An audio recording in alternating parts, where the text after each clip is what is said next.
हमको। अब मजदूरी तो करनी पड़ेगी ना, दो दो बच्चे हैं, उनकी फीस भी देनी है पढ़ने के लिए, दो बेटियां हैं शादी के लिए, एक बेटा है, एक भी गोली भी नहीं देने के लिए हमारे पास पैसा नहीं है। 6500 रुपये सैलरी मेरे को पेंशन दे रही है। अब 6500 रुपये में पेट भरें या बच्चों को पढ़ाएं? अब चाय की दुकान भी खोलनी पड़ेगी, उस पर बोर्ड लगा दूंगा, हरियाणा सरकार का क्लास 1 गस्टेड अफसर चाय की रेडी पे चाय बेच रहा है। अब यहाँ मजदूरी कर रहे हैं, कम से कम 600-700 रुपये दिहाड़ी तो मिलेगी। हम कौन सा यहाँ पे रजवाड़े से पैदा हुए हैं, पढ़ाई लिखाई करके मेहनत करके अफसर बने थे, लेकिन सरकार ने जहाँ से शुरुआत करी थी वहीं पे हमने वहीं पहुंचा दिया इसने। और ये बीजेपी की सरकार जो है, ये सिर्फ पूंजीपतियों के खाते भरने के लिए है। खट्टर साहब बोलते हैं मैंने बड़ी लावणी करी है, बड़ी ये करी है, जरा कदे पेंशन छोड़ेगा क्या?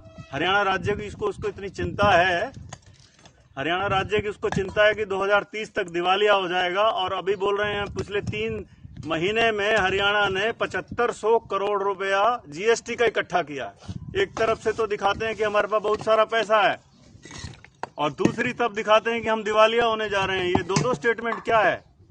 एमपी को, एमएलए को 4-4 बार की पेंशन, और हमने अपनी सारी जिंदगी दे दी 58 साल तक सरकार को, एक पेंशन देने में भी उसका दिवालिया होने पे आ जाएगी। ये बीजेपी के नए कंसेप्ट आ गए हैं, सिर्फ बेवकूफ बना रही है देश की जनता को। और दोबारा अब लोगों सचेत हो जाओ, वोट की चोट दे दो इनको।